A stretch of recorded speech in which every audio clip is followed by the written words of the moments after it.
तो दोस्तों मैं आ गया हूं एक बार फिर से आपके लिए Jawahar Navodaya Vidyalaya class 6 2023 entrance exam की एक बहुत ही प्यारी सी इंफॉर्मेशन लेकर।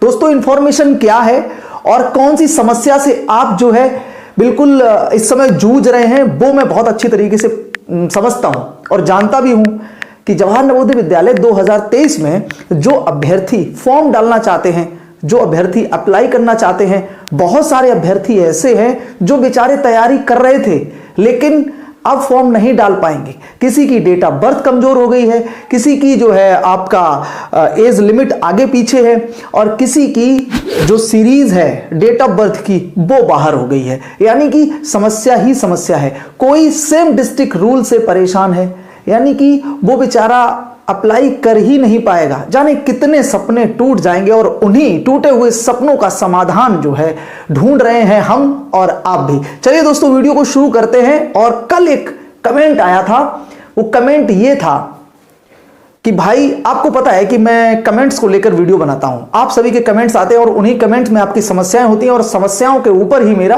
वीडियो होता है। यूट्यूब पर बहुत सारे ऐसे लोग होंगे जो वीडियो बनाते होंगे लेकिन ऐसा बहुत कम लोग करते होंगे कि आपकी समस्याएं सुन के उनका समाधान निकालना और फिर उसके बाद उसका सोल्यूशन लेके वीडियो बनाना, ये बहुत कम लोग करते हैं। तो एक कमेंट आया था कि सर मेरा बच्चा जो है वो दूसरे स्टेट में पढ़ता है, यानी कि उसकी जो स्टेट है वो कैसी है, अदर स्टेट है, यानी कि अदर स्टेट में वो पढ़ रहा है,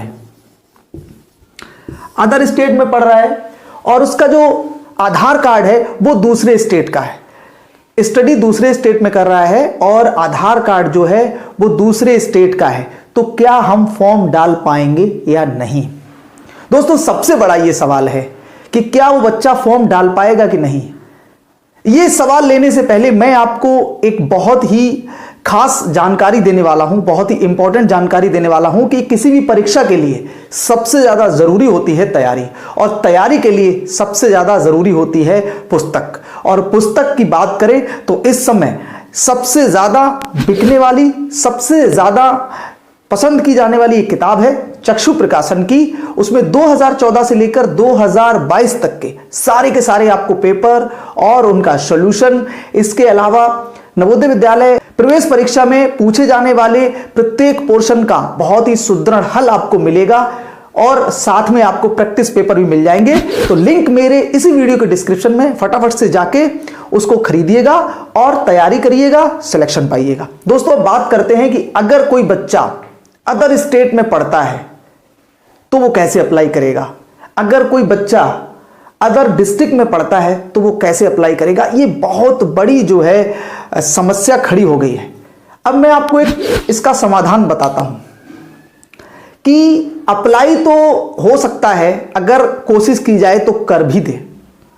अप्लाई तो हो सकता है कि कोशिश की जाए तो कर भी दे, लेकिन उसका एडमिशन बहुत मुश्किल से होगा, पहली बात। दूसरी बात, तो सीधा मेरी बात हुई थी और बातचीत के दौरान मुझे यही पता लगा कि वो अप्लाई नहीं कर पाएगा। सिंपल सा इसका आंसर है कि अगर कोई बच्चा अदर स्टेट में पढ़ता है, उसका जो गृह जनपद है वो दूसरे प्रदेश में है, तो वो बिल्कुल अप्लाई नहीं कर पाएगा। ये तो स्टेट की बात हो गई।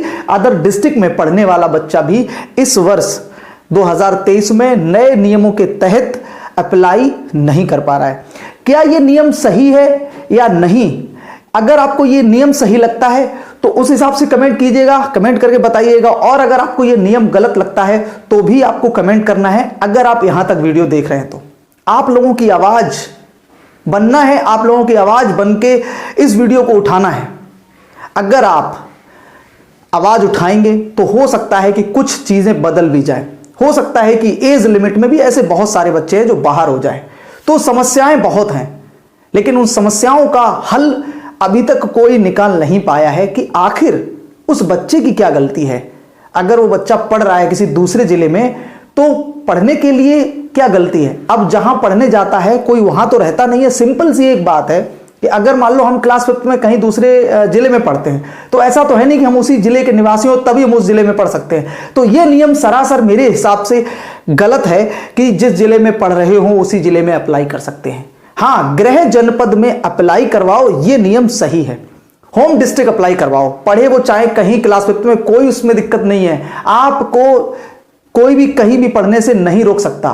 तो यह नियम नवोदय विद्यालय समिति का सरासर मेरे हिसाब से गलत है कि बच्चा जिस जिले में पढ़ रहा है उसी जिले में अप्लाई करेगा, उसी जिले का रहने वाला भी होना चाहिए। ऐसा तो नहीं है ना कि क्लास 5 में मान लीजिए हमारे जिले में अच्छी शिक्षा सुविधाएं नहीं है, तो क्या इसका मतलब हम बाहर पढ़ नहीं सकते अगर हम नवोदय विद्यालय में अप्लाई करना चाहें तो सरासर ये नियम गलत है। कमेंट करके मुझे जरूर बताइएगा।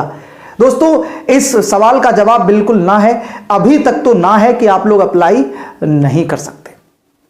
डेट ऑफ बर्थ चेंजिंग की बात की जा रही है कि डेट ऑफ बर्थ भी चेंज हो सकती है। तो दोस्तों, मैं आपको ये बता दूं कि अभी इस प्रकार से कोई भी प्रक्रिया चालू नहीं की गई है कि डेट ऑफ बर्थ का जो क्राइटेरिया है वो बदल जाएगा। तो अदर डिस्ट्रिक्ट, सेम डिस्ट्रिक्ट, ये सब चीजें जो है बहुत परेशानियां हैं और बहुत सारी समस्याएं हैं, लेकिन आवाज आपकी बननी है, आवाज आपकी उठनी है, उठनी चाहिए। अगर आप आवाज उठाएंगे तभी कुछ यहां पर परिवर्तन देखने को मिलेगा। तो कमेंट करके बताइएगा कि क्या सेम डिस्ट्रिक्ट रूल सही है। कमेंट करके हमें बताइएगा कि क्या ऐसा रूल होना चाहिए था नवोदय विद्यालय समिति का। क्या किसी बच्चे को किसी दूसरे जिले में जाकर अच्छी शिक्षा लेने का अधिकार नहीं है, और अगर अधिकार है तो फिर नवोदय विद्यालय समिति को यह रूल नहीं लाना चाहिए था कि जिस जिले में बच्चा क्लास 5 में पढ़ रहा है उसी जिले में अप्लाई कर सकता है। निवासी कहीं का भी होना चाहिए, होम डिस्ट्रिक्ट कहीं की भी होनी चाहिए, उससे कोई प्रॉब्लम नहीं है, होम डिस्ट्रिक्ट में अप्लाई करवाओ। लेकिन ये रूल ठीक नहीं है कि भाई क्लास 5 में भी जहां पढ़ो या फिर उसी जिले के रहने वाले होने चाहिए तब अप्लाई करिए। ये वीडियो बनाना बहुत जरूरी था मेरे लिए, और तभी मैं बिना नहाए धोए ऐसे ही आपको वीडियो शूट करके, और ये आपके पास जो है वीडियो पहुंचने वाला है। वीडियो को शेयर जरूर करिएगा, अगर मेरी बात अच्छी लगी हो तो चैनल को सपोर्ट करके सब्सक्राइब जरूर करिएगा, शेयर जरूर करिएगा, वीडियो को लाइक करें या ना करें, लेकिन इस क्वेश्चन को शेयर जरूर करिएगा। क्या ये रूल सही है? क्या प्रत्येक बच्चे को अधिकार नहीं है कि वो अपने, अगर उसके जिले में अच्छी शिक्षा की सुविधाएं नहीं है तो कोई नाना के यहाँ, चाचा के यहाँ, मामा के यहाँ पढ़ता है, तो क्या वो इसमें अप्लाई नहीं कर सकता? बिग क्वेश्चन, बहुत बड़ा सवाल जो है वो उठा रहा हूं इस वीडियो के माध्यम से। बहुत बड़ा सवाल उठा रहा हूं इस वीडियो के माध्यम से नवोदय विद्यालय समिति की तरफ कि क्या किसी बच्चे को अधिकार नहीं है कि वो किसी अन्य जिले में पढ़ सके और अप्लाई अपने जिले में कर सके? क्या शिक्षा का अधिकार ये नहीं कहता है कि हर बच्चे को अच्छी शिक्षा मिलनी चाहिए? दोस्तों, वीडियो को शेयर करिए और लाइक जरूर करिएगा। मिलते हैं अगले वीडियो में आपकी समस्याओं के समाधान के साथ। जय हिंद।